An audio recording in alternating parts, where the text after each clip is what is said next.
నమస్తే. Welcome to Disha TV. Telangana రాష్ట్రంలో త్వరలోనే భూముల మార్కెట్ విలువలను సవరించనున్నట్లు రెవెన్యూ శాఖ మంత్రి పొంగులేటి శ్రీనివాసరెడ్డి వెల్లడించారు. శనివారం హైదరాబాద్లో మీడియా ప్రతినిధులతో ఆయన చిట్చాట్గా మాట్లాడారు. ఈ సందర్భంగా భూముల విలువ పెంపుపై కీలక వివరాలను పంచుకున్నారు. ముఖ్యంగా రాజధాని హైదరాబాద్లో శాస్త్రీయ పద్ధతిలో మార్కెట్ విలువలను సవరించబోతున్నట్టు స్పష్టం చేశారు. నగరంలో డిమాండ్ను బట్టి కనీసం 15 లక్షల రూపాయల వరకు విలువ పెరిగే అవకాశం ఉందని ఆయన తెలిపారు. ఇక హైదరాబాద్ పరిధిలోని భూముల విలువ పెంపుదలకు స్పష్టమైన ప్రమాణాలను నిర్దేశించుకున్నట్టు మంత్రి తెలిపారు. నగరంలోని inner ring road, outer ring road పరిధులను ప్రధాన క్రైటీరియాగా తీసుకొని ధరలను ఖరారు చేస్తామన్నారు.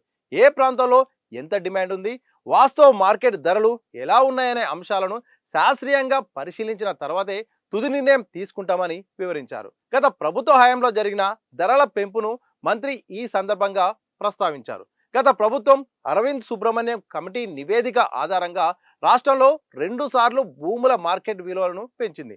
అయితే 2022 నుండి ఇప్పటి వరకు భూముల విలువలో ఎలాంటి మార్పులు చేయలేదు. 4 ఏళ్లుగా మార్కెట్ విలువల సవరణ జరగకపోవడంతో ప్రస్తుత పరిస్థితులకు అనుగుణంగా ధరలను సవరించాల్సిన అవసరం ఏర్పడిందని మంత్రి అన్నారు. మరోవైపు తెలంగాణ రాష్ట్రంలో రియల్ ఎస్టేట్ రంగాన్ని క్రమబద్ధీకరించడంతో పాటు ప్రభుత్వ ఆదాయ వనరులను మెరుగుపరుచుకునేందుకు ఈ నిర్ణయం తీసుకున్నట్టు తెలుస్తోంది.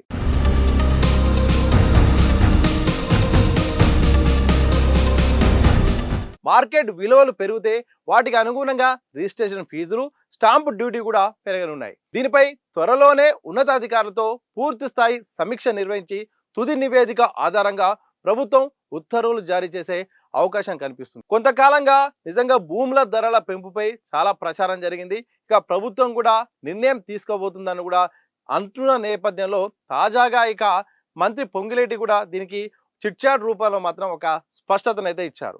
మార్కెట్ విలువకు రిజిస్ట్రేషన్ వాల్యూకు చాలా అంతరం ఉంది, చాలా తేడా ఉంది. ఒక రకంగా దీన్ని మార్చాల్సిన అవసరం కూడా ఉంది. కొంచెం వాస్తవ పరిస్థితులకు అనుగుణంగా కొంతమేర పెంచాల్సిన బాధ్యత ప్రభుత్వంపై ఉందని కూడా చెప్పారు. తద్వారా ఏంటంటే ప్రభుత్వానికి ఆదాయం కూడా పెంచే అవకాశం ఉంటుందన్నట్టు కూడా ఆయన మాటలో స్పష్టమైంది. అయితే ఇక్కడ చాలా అంశాలు కూడా ప్రస్తావనకు వస్తాయి.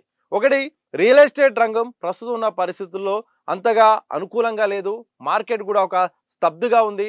కొనుగోలు అమ్మకాలు కూడా మొత్తానికైతే మాత్రం ఒక రకంగా గతంతో పోలిస్తే మాత్రం అంతగా లేవు. ఇలాంటి సందర్భాల్లో భూముల విలువ పెంచడం అనేది మాత్రం భూములు కొనే వాళ్ళకు అలాగే ఇల్లు కొనే వారికి అయితే మాత్రం ఒక దెబ్బ అనే మాత్రం చెప్పవచ్చు. ఒక రకంగా ఆర్థిక పరిస్థితులు ఎవరైతే పేద మధ్యతరగతి వారికి అయితే మాత్రం ఈ మార్కెట్ విలువ పెంచడం ద్వారా అయితే మాత్రం ఒక రకంగా ఈ ఇబ్బందికరమైన పరిస్థితులే ఉంటాయి. ఎందుకంటే భూముల పెరుగుదల ద్వారా ఇటు స్టాంపు డ్యూటీ, ఇటు 2 రకాల ఛార్జీలు, రిజిస్ట్రేషన్ ఛార్జీలు కూడా పెరిగే అవకాశం కూడా కనిపిస్తుంది.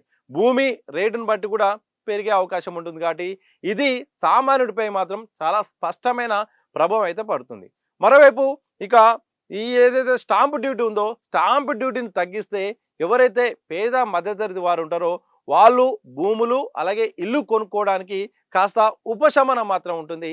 ఆ విషయంలో ఏమైనా ప్రభుత్వం మరి కమిటీ ఆధారంగా ఏమైనా నిర్ణయం తీసుకుంటుందా లేదా అనేది మాత్రం తెలియాల్సిన అవసరం అయితే ఉంది. కొంత ఇటు ప్రతిపక్షాల నుండి విమర్శలు వచ్చే అవకాశం ఉంటుంది.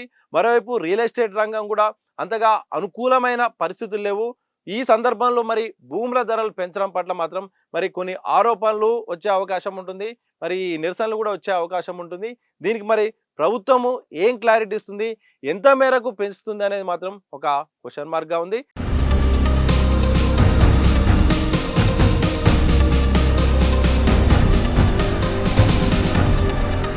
ఇక హైదరాబాద్ విషయానికి వస్తే మాత్రం ఇక్కడ భూములు అయితే మాత్రం 15 లక్షల రూపాయల వరకు అయితే మాత్రం భూములు ఇక బేస్ అంటే యావరేజ్ బేస్ రేటు పెరిగే అవకాశం ఉన్నట్టయితే మాత్రం మంత్రి మాటలో కనిపిస్తూ ఉంది.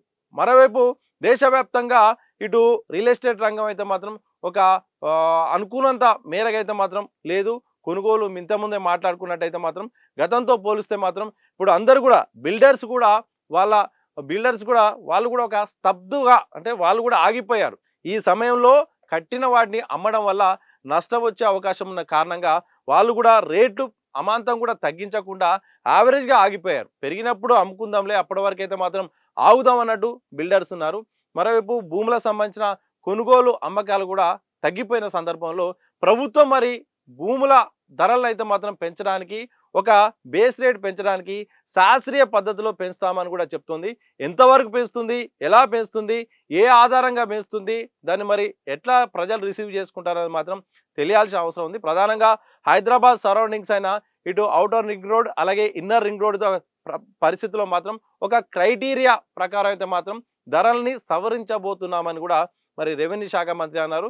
ఎంతవరకు సవరిస్తారు, ఎలా సవరిస్తారు అనేది మాత్రం తెలియాల్సిన అవసరం అయితే ఉంది. సో మొత్తానికైతే మాత్రం భూముల ధరలను సవరించాల్సిన అవసరం ఉందంటూ కొంతకాలంగా చర్చ జరగడం, తాజాగా ఇంతకుముందు జరిగిన రాష్ట్ర కేబినెట్ కూడా ఈ అంశంపై కూడా ప్రస్తావన వచ్చింది. ఇదే సందర్భంలో మీడియాతో చిట్ చాట్ నిర్వహించిన మంత్రి పొంగులేటి మాటల ద్వారా త్వరలో ఇక దీనిపై ఒక స్పష్టమైన ప్రకటన వచ్చే అవకాశం అయితే కనిపిస్తూ ఉంది. మొత్తానికైతే మాత్రం బీఆర్ఎస్ 2 సార్లు పెంచింది, మేమైతే మాత్రం ఇంకా వచ్చిన దగ్గర నుంచి పెంచలేదు. గత 4 ఏళ్ళుగా భూముల రేట్లలో మాత్రం ఎలాంటి సవరణ జరగలేదు. అందుకే పెంచాల్సిన అనివార్యత ఉందని కూడా ప్రభుత్వం గుర్తించినట్టయితే మాత్రం తెలుస్తోంది. మరి 4 ఏళ్ళుగా పెంచలేదు, ఎంతవరకు పెంచుతుందనేది మాత్రం ఒక ప్రశ్న అయితే ఉంది. దానికి ఏ రకంగా మరి ఎలా పెంచుతారు, ఏ క్రైటీరియా ప్రకారం పెంచుతారు, ఎక్కడెక్కడ ఏ ఏ ప్రాంతంలో ఎట్లా ఉంటుంది, ప్రధానంగా హైదరాబాద్ లాంటి ప్రాంతంలో ఎట్లా ఉంటుంది అనే దానిపైన మాత్రం చాలా ప్రశ్నలు ఉన్నాయి. త్వరలో దీనికి ఒక మరి ప్రభుత్వం ఒక స్పష్టత ఇస్తుందని మాత్రం అనుకునే అవకాశం అనేది కనిపిస్తుంది. చూడాలి భూముల ధరలు ఎంత పెంచుతాయి, తద్వారా ఏం జరగబోతుంది, ప్రభుత్వానికి మరి అనుకున్నంత మరి ఆదాయం వస్తుందా, మరి ఇటు స్టాంపు డ్యూటీలు, ఇటు ఎక్సైజ్, మొత్తానికైతే మాత్రం ఇటు రిజిస్ట్రేషన్ ఛార్జీలు ఉన్నాయి, దీనికి మరి ఈ విషయంలో తగ్గించే అవకాశం ఉందా, సామాన్యుడికి పేద మధ్యతరగతి వారికి ఏమైనా వెసులుబాటు కల్పిస్తుందా లేదా అని మాత్రం ఒక క్వశ్చన్ ఉంది. ప్రభుత్వం మరి ఏ నిర్ణయం తీసుకుంటుందో చూడాలి మరి.